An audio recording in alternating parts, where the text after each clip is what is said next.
Natasha Snow Needles with Ed Brubaker. who is the creator of Angel of Death.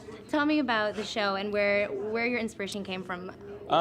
Partially just from Zoe. I mean, the producer, John Norris, had been trying to get me to do a series with him based on my comic book Criminal, and he mentioned that they'd been talking to Zoe Bell, and I thought, well, why don't I come up with something for Zoe Bell? Because I'm a huge Zoe Bell fan from Xena and Double Dare and Death Proof, and, so I had this idea a long time ago. I'd seen a documentary where a guy walks into an ER with a hunting knife sticking out of the top of his head. He'd gotten in an argument with his neighbor, and his neighbor had stabbed him in the brain.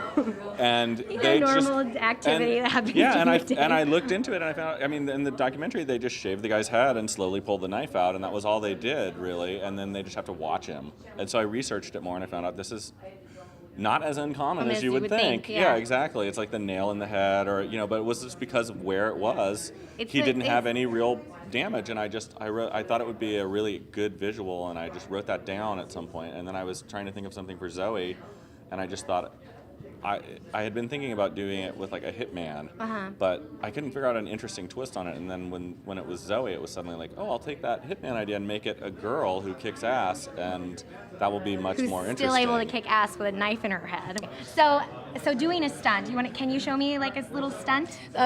The very quick, basic one I can do, because it's very risky that you're going to end up looking kind of stupid. Not you, but because it's really. Yeah, my skirt's like opening. I don't want to show my vagina. I'll show you how to do a high kick. Let's do any of this. No, I don't need to be kicking anybody. Yeah. Okay, well, we'll stick with a punch. So the basic idea is because there's depth perception. Okay. Depth perception. If I'm going sideways, I can miss you by 5 or 6 inches. Okay. But if we stack it up like this.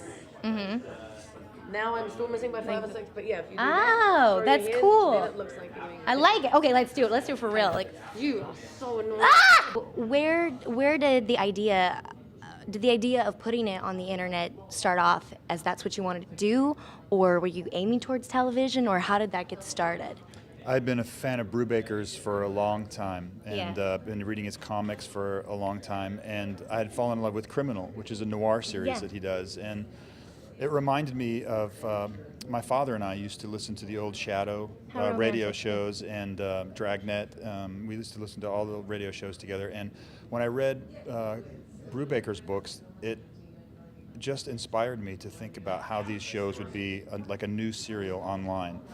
As far as the visual look, we beat the image up a lot to really try to make it feel a little graphic novel-y. Like almost like gritty and raw and just intense. Put a lot of dirt on the image, and made it feel tobacco stained and upped the contrast, and it was really, really fun to play with. Yeah. What can they look forward to seeing you doing in the DVD? They can. My fans can. Your fans. Well, my fans that like me will look forward to seeing me in another goofy comedy part, but then my fans that don't like me will look forward to seeing my head blown off. Yeah, I got my head, it explodes in about a million pieces. Car. Yeah, it goes bam. Yeah, it just explodes. My favorite part is after the head explodes, you kind of stand for a second, and then you fall. It's the greatest. It's Thank you. Awesome. Thank you. Well, it was fun to imagine what it was like without a head.